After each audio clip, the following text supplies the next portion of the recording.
realized like, hey, there is no developer first content management system. Like, I don't want to write PHP anymore. I don't want to use any of these monolithic content management systems. I don't want to use WordPress anymore. Where do I go?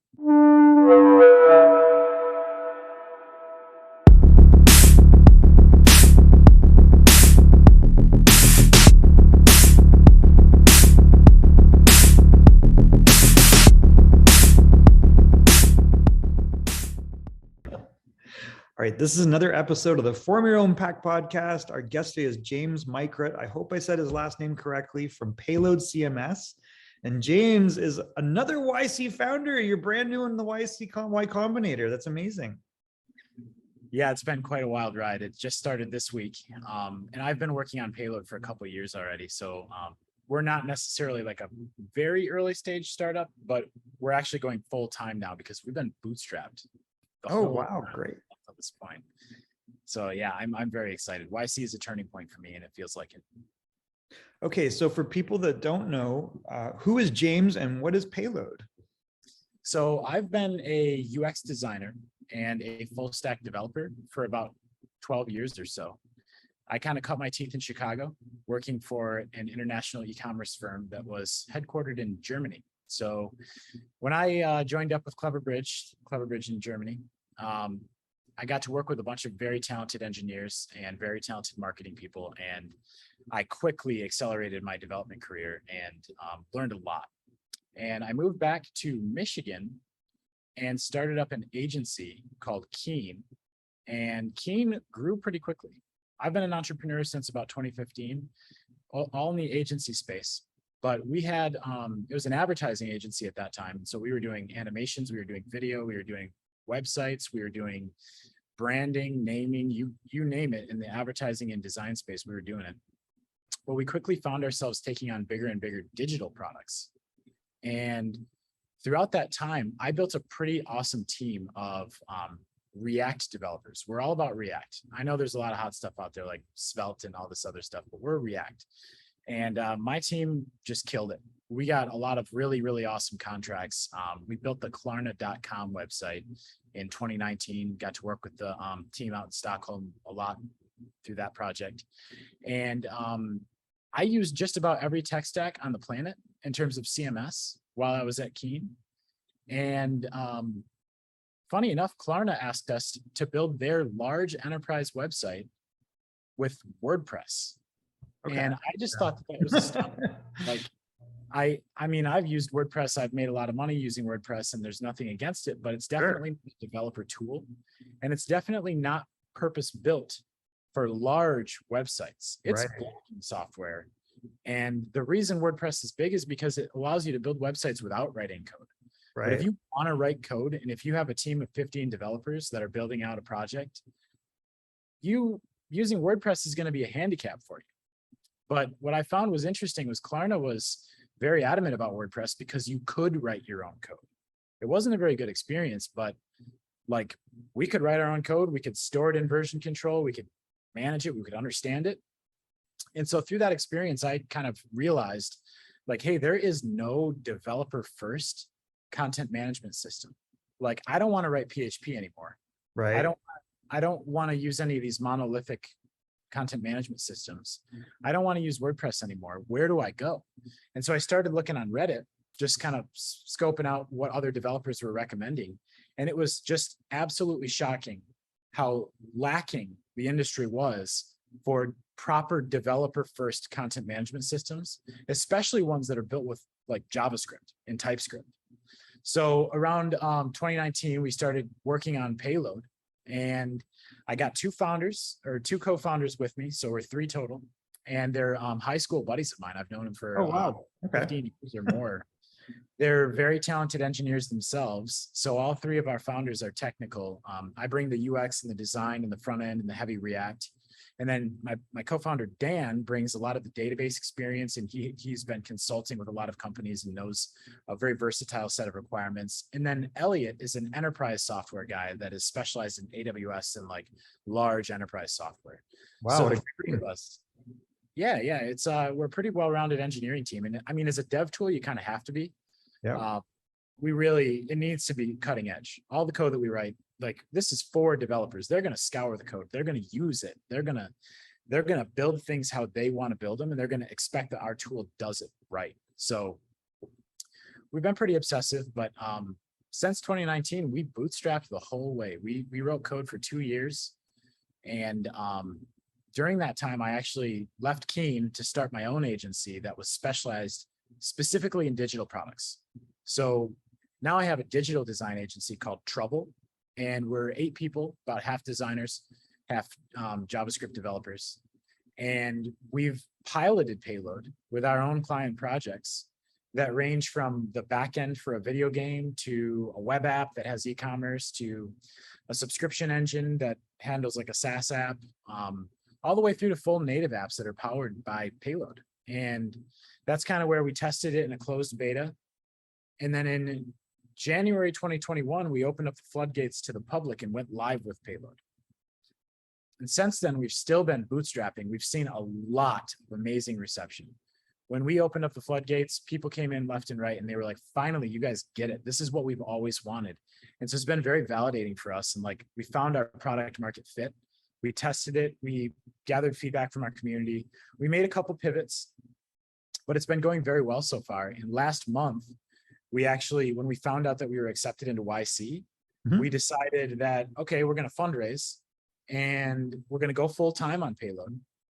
But most importantly, we're going to make it completely open source with an MIT license. Oh, wow. Okay. That's interesting. Yeah, it was a huge pivot for us because we had all this plumbing for a subscription product. Like Right.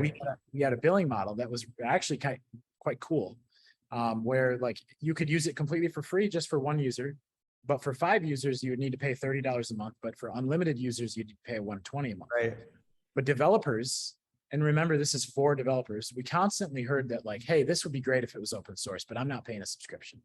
And so we kind of did a little pivot about a month ago, blew the doors off, took out all the subscription licensing and just made it free and sent out the code. And since then, it's exponentially grown. I think my experience from this has been listen to your users. And if they're saying they want something, you're going to make them happy if you give it to them. And even if it's not like aligned with your own priorities, like we wanted to make a profitable company, but that doesn't matter as much as building a good product for your users. And yeah. So for people that maybe first off, how did you, it sounds like you have community is a big part of what you're doing, first of all. So how did you acquire your first customers? And then what were the results after when you opened up, when you took away the licensing? What was the difference in that? Oh, it's been wild. So I've found that Reddit is a great way to interact with your community. And I've been a Redditor since like 2008 or some long time. I don't know. My cake day is like 13 years ago or something. Wow. Okay. And I'm a big fan of Reddit, and there are a lot of really good developer communities on there. And if you have something that's novel and new and it's like changing your industry, you can share it on those industry specific subreddits. There are a lot of rules that you have to follow. Like you can only promote yourself every 1 out of 9 posts or something. Like self-promotion is kind of frowned on. So you got to tread lightly. But when you do promote yourself on Reddit, you see traffic come in to your website. It's very, very good and very effective. And people liked our posts. So we did get a lot of traction.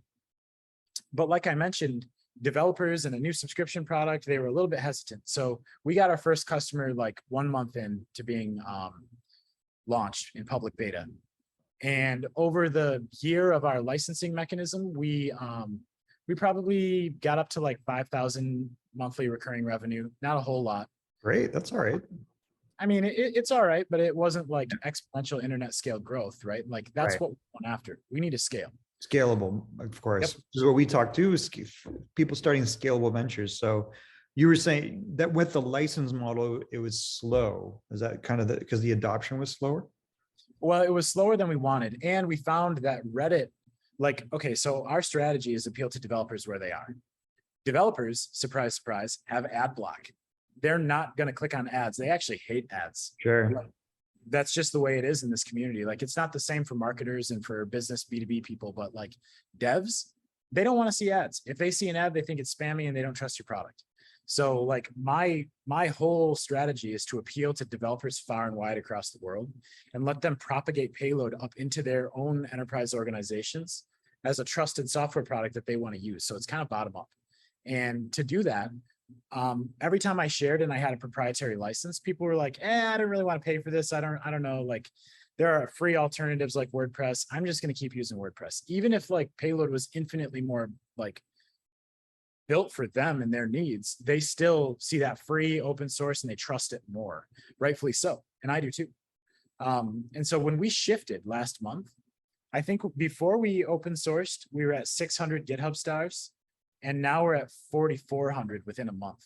Oh, wow. So it's been over an 8x growth just in 1 month compared to a year and a half. So like, and we haven't, like, we've been kind of heads down working on like YC stuff and like planning for our 1.0 release coming up. But I think we have the pieces in place to continue making our community happy. And we have a couple revenue models that we've identified that we're going to start working towards over the next couple months. But it's a very, very exciting time for us. The growth is really awesome to see. People just, every day I wake up and I go into Discord and somebody's complimenting Payload and saying like, finally, you guys are thinking about this the right way. It feels really good.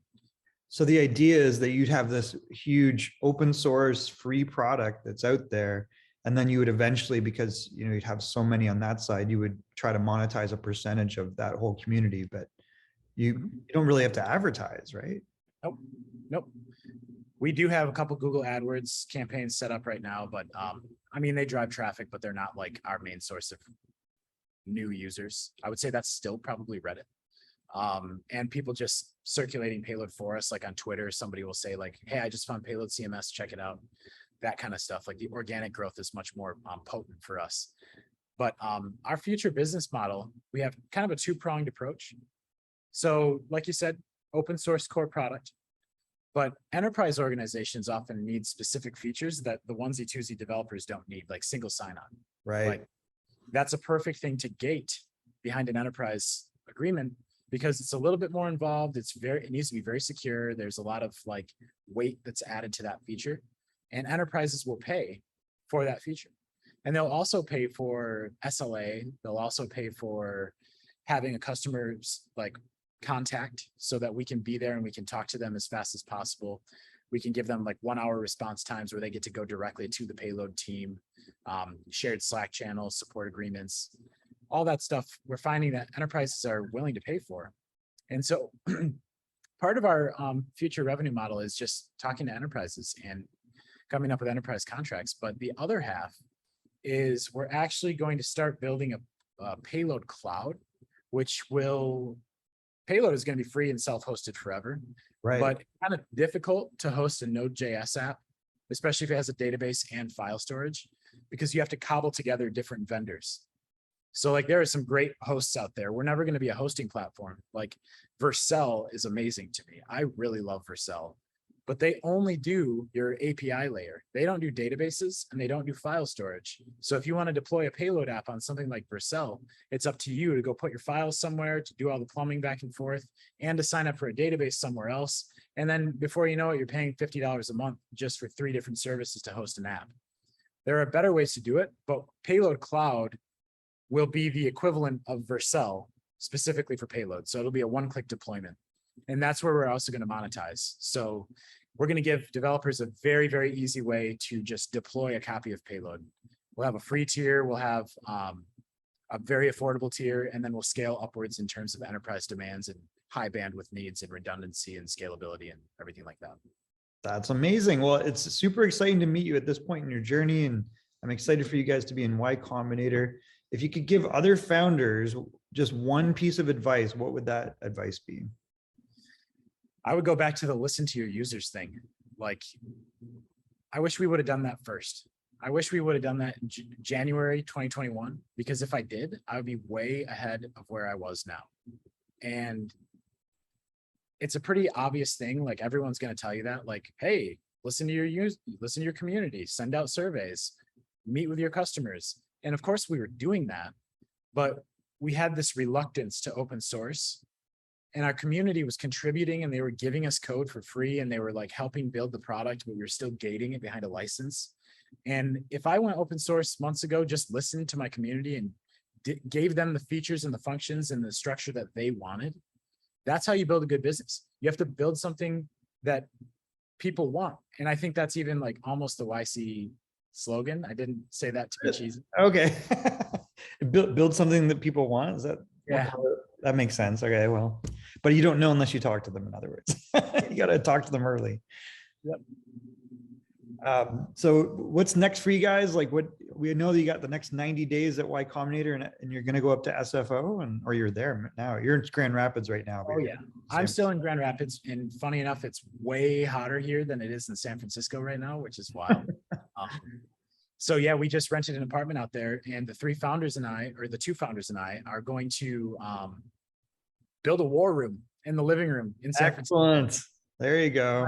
We're going to set up our desks and we're going to lock ourselves in that place and we're going to slam out some code and build this thing. So our goal is within the next couple of weeks, actually, we're going to release our 1.0 version. And we're going to make a big splash about that because we're still in beta. We're at 0.18. So, I mean, people, it's relatively new. We're still working out everything. It's stable, but like we're going to release 1.0 and we're going to blow the doors off. So that's going to be in about, I'd say a month from now. And after that, we're going to start building Payload Cloud. So we'll have a seed round in August, late August into September. Once we get closer to demo day, we're going to raise some more money and we're going to build out a team. And we are full-time on Payload now. It's a very, very exciting time for us. That's amazing. All right. I want to wrap up with a few quick things. One is, how do people get in touch with you? You can go to our website. There's a contact page in the footer. You can just click the button. It will send us an email, or you can find me on Twitter or, the usual social media stuff. Reddit. Reddit, of course. Yeah. GitHub. We have a pretty active repository on GitHub that, if you want to stop by, leave us a star. That would be great. But yeah, just the typical channels. I'm all over the internet. So if anybody wants to talk, reach out. Terrific. We'll leave notes of how to get in touch with you in the show notes. And the domain is Payload CMS, which is contentmanagementsystem.com. You got it.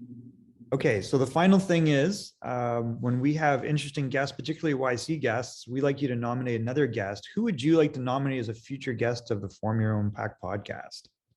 I would say the MedPlumb guys from my batch in YC. I'll connect you. But MedPlumb is a very exciting startup that you're going to hear a lot about. And I'm personally very fascinated with their product because I have a lot of industry experience. I'm not going to give it away, but I'll hook you up. Okay, awesome. So MedPlumb, you guys have been nominated as a future guest of the Form Your Own Pack podcast. James, thanks so much. I look forward to connecting with you. We're going to do something in San Francisco. I'll make sure we come up and do an event together. That sounds great.